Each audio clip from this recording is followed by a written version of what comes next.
Bonjour et bienvenue à tous pour ce nouveau programme de 15 minutes de grâce et de vérité avec le pasteur Fabien Larrubarbe. Avant de lui laisser la place, j'aimerais faire un chant qui va vous encourager et nous allons célébrer le Seigneur ensemble. Alléluia!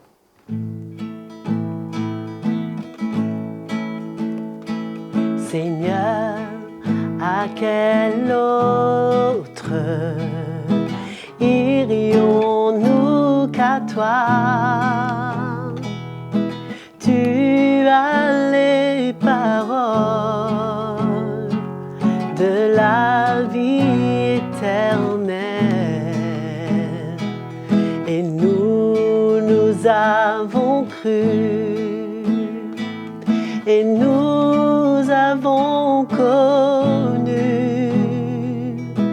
que tu es le Christ, le Fils du Dieu vivant.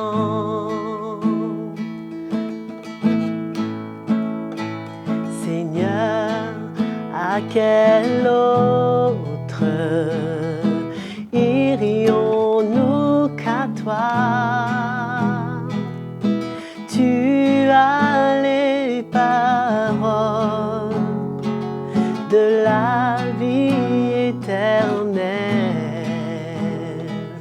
et nous avons cru et nous avons connu que tu es le Christ, le Fils du Dieu vivant. Et nous avons cru et nous avons connu que tu es le Christ, le Fils du Dieu vivant.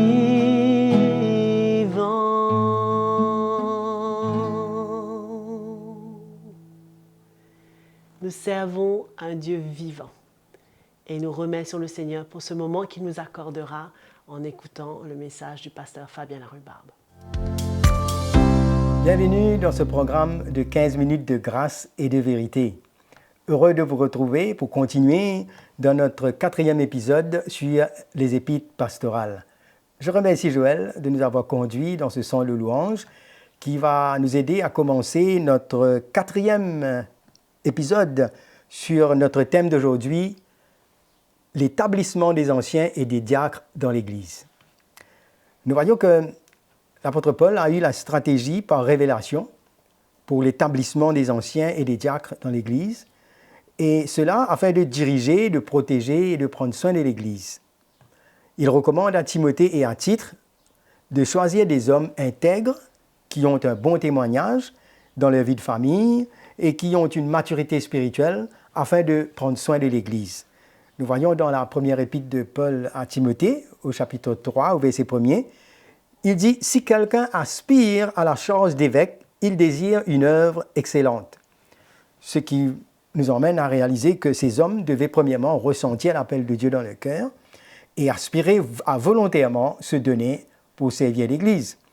Et donc, le mot « ancien », le mot « évêque »,« ancien », surveillant, berger, gardien, tous ces mots, et il y a même un mot en anglais qui est utilisé comme bishop, tous ces mots désignent la même personne, c'est-à-dire celui qui va prendre la charge du troupeau, qui va réellement répondre à l'appel de Dieu comme un berger sur le troupeau, pour le nourrir, pour garder, pour protéger, prendre soin de l'Église du Seigneur.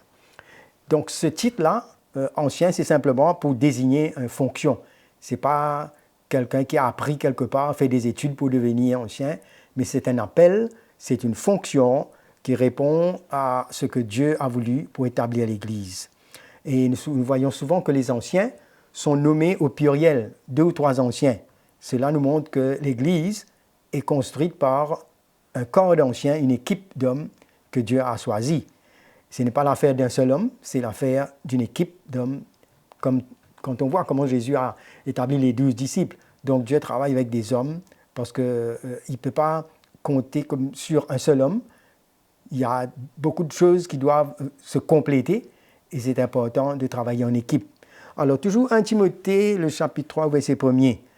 Avant cela, j'aimerais souligner que quand Paul a appelé les anciens de l'église d'Éphèse, il a dit prenez garde sur le troupeau sur lequel le Saint-Esprit vous a établi comme berger. Donc, Timothée va choisir ces hommes, mais il va être conduit par le Saint-Esprit. C'est le Saint-Esprit qui va établir ces hommes. Alors, nous revenons dans Timothée, 1 Timothée chapitre 3, verset 1er. Cette parole est certaine. Si quelqu'un aspire à la charge d'évêque, il désire une œuvre excellente. Alors là, il va mentionner les qualités, les caractères qui sont demandés pour cela. Il faut donc que l'évêque soit irréprochable, mari d'une seule femme, c'est-à-dire que sa vie est sa vie morale, pas de maîtresse, sa vie est en ordre. Quelqu'un de sobre, modéré, réglé dans sa conduite, hospitalier, propre à l'enseignement. Il faut qu'il ne soit ni adonné au vin, ni violent, mais indulgent, pacifique, désintéressé.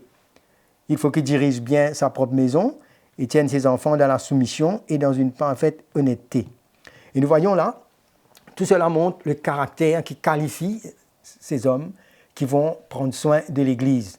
C'est presque la même chose que l'apôtre Paul va parler à Tite dans le verset 5, Tite, chapitre 1er, verset 5, il va dire au verset 8, plutôt au verset 8, mais qu'il soit hospitalier, ami des gens de bien, modéré, juste, saint, tempérant, attaché à la vraie parole telle qu'elle a été enseignée, afin d'être capable d'exhorter selon la saine doctrine et de réfuter les contradicteurs.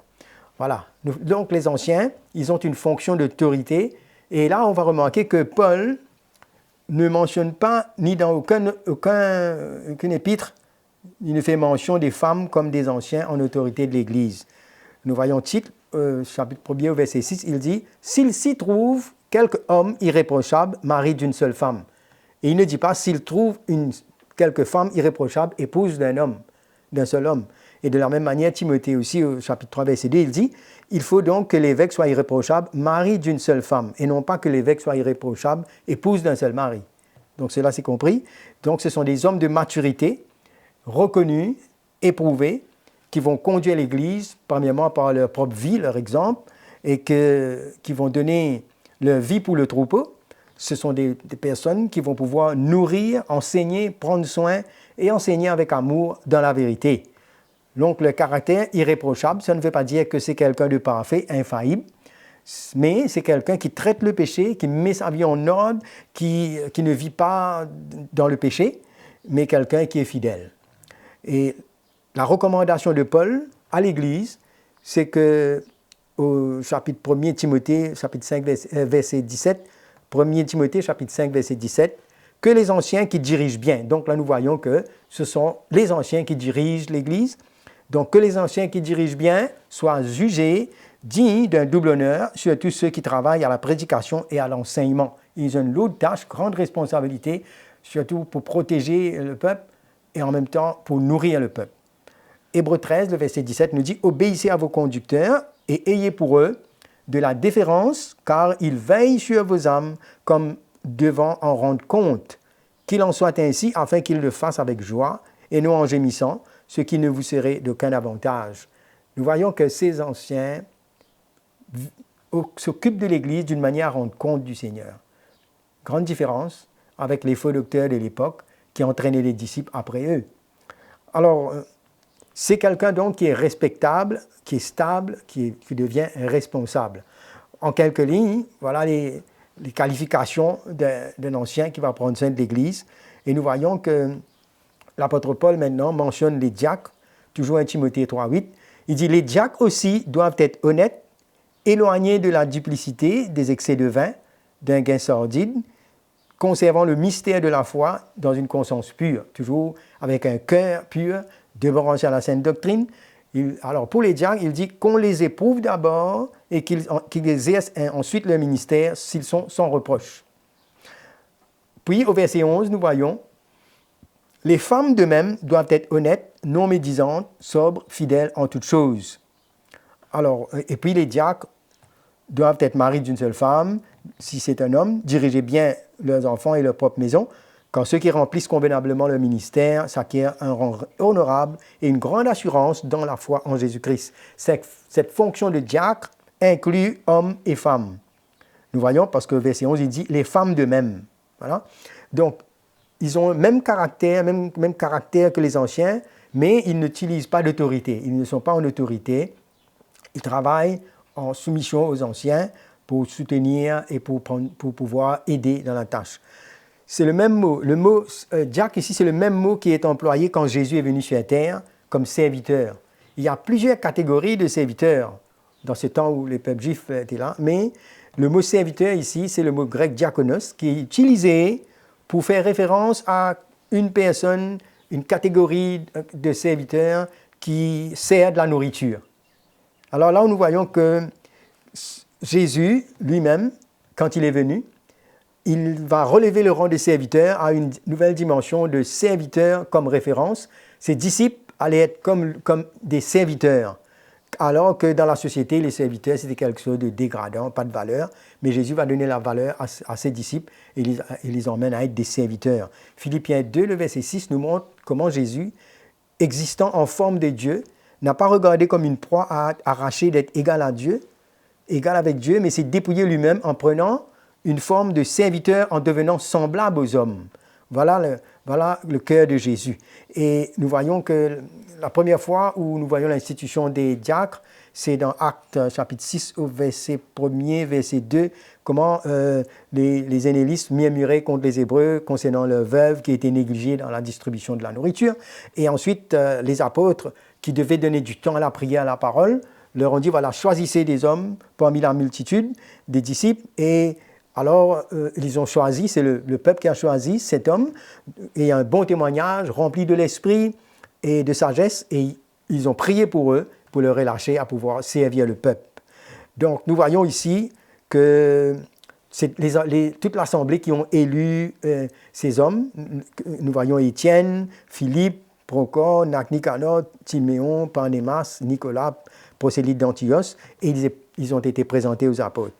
Et plus tard, nous voyons que Étienne, appelé comme diacre, a continué à développer, à répondre à l'appel de Dieu, et il avait un autre appel, il a commencé à évangéliser en foule, et puis à Jérusalem, il était plein de grâce, de puissance, et il y avait des prodiges, des miracles qui accompagnaient son ministère. Donc quelqu'un peut appeler à diacre, il peut soit rester comme diacre, ou il peut devenir un ancien, ce n'est pas obligatoire, mais il est diacre aussi longtemps qu'il est en train de servir l'Église.